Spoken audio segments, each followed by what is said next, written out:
Magandang araw po. Kayo po ay nanonood ng isang maikling paliwanag mula sa Bureau of Internal Revenue tungkol sa isang mahalagang bahagi ng aming tungkulin, ang pagpapatupad ng Mission Order. Ito ay alinsunod sa Revenue Memorandum Order Number 3-2009. Sa video na ito, ipapakita namin ang proseso at layunin ng Mission Order upang malinawan ang bawat taxpayer tungkol sa legal na paraan ng pagsusuri, pagbabantay at pagpapatupad ng batas sa pagbubuwis. Layunin naming ipaabot sa inyo na ang buwis ay responsibilidad ng bawat isa, para sa bayan, para sa kinabukasan.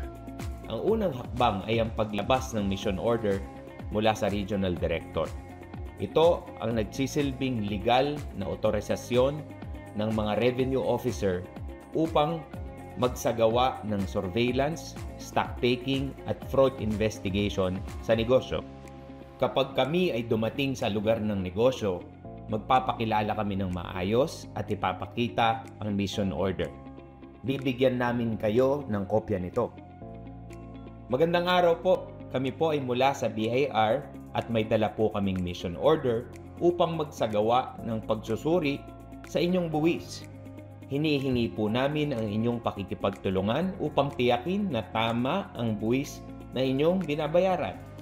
Ang layunin namin ay hindi para manghuli, kundi para matiyak ang patas na koleksyon ng buwis.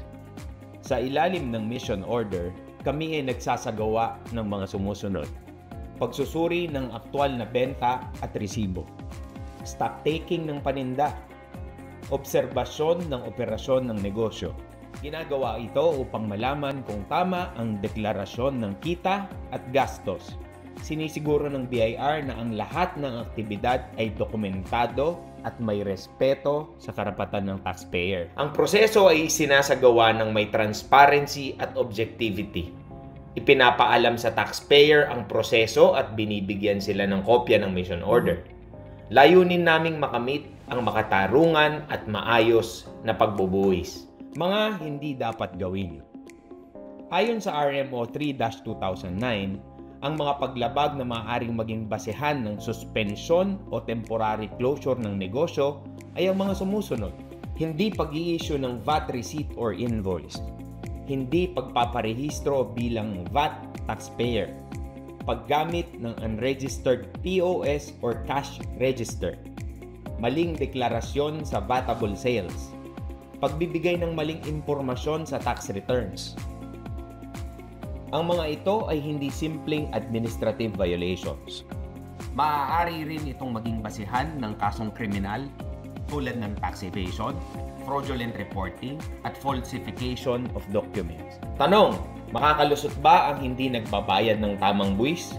Ayon sa Section 222 ng National Internal Revenue Code, kung ang isang taxpayer ay nagsumite ng false or fraudulent return na may intensyong umiwas sa buwis, ang BIR ay may hanggang 10 taon mula sa pagkakatuklas ng pandaraya upang habulin ang buwis na hindi nabayaran. Sa ganitong kaso, obligado ang taxpayer na bayaran ang deficiency VAT, kasama ang mga kaukulang surcharges, interests, at penalties. Halimbawa, ang isang restaurant ay nagdeklara sa VAT returns nito noong 2020 na 500,000 lamang ang kita kada buwan. Ngunit sa aktual na surveillance, lumalabas na ang tunay na benta ay higit sa 1.5 million kada buwan. Ito ay malinaw na fraudulent declaration o isang sadyang pagsisinungaling upang makaiwas sa pagbabayad ng tamang buwis. Sa ilalim ng batas, maaaring habulin ng BIR ang buwis na ito kahit pa ito ay mahigit 5 taon na ang nakalipas dahil may basehan ng fraud. Sa kasong ito, obligado ang negosyo na bayaran ang tamang VAT kasama ang mga penalty sa ilalim ng tax code. Tanong, ano ang pagkakaiba ng mission order sa letter of authority? Mahalagang maunawaan ang pagkakaiba ng mission order at letter of authority. Ang mission order ay ginagamit para sa surveillance, stock-taking at compliance checking. Ilan sa mga pwedeng hingin para ma-check ang compliance ng taxpayer ay mga resibo, libro, permit to use, a POS, at iba pang mga dokumento relevant to the business. Ang mission order o MO ay bahagi ng Oplan Candado Program upang matukoy kung ang isang negosyo ay sumusunod sa mga VAT requirements at iba pang batas sa buwis. Samantala, ang letter of authority naman ay ginagamit upang magsagawa ng isang formal audit ng books of accounts and accounting records ng isang kumpanya. Sa madaling salita, ang mission order ay isang on-site inspection at surveillance ng isang negosyo. Samantalang ang letter of authority naman ay isang full tax audit at investigation ng tax record ng isang taxpayer. Ang pagbabayad ng buwis ay pagsunod sa batas ng tao at batas ng Diyos. Ang tamang pagbabayad ng buwis ay hindi lamang legal na obligasyon, kundi moral obligation din.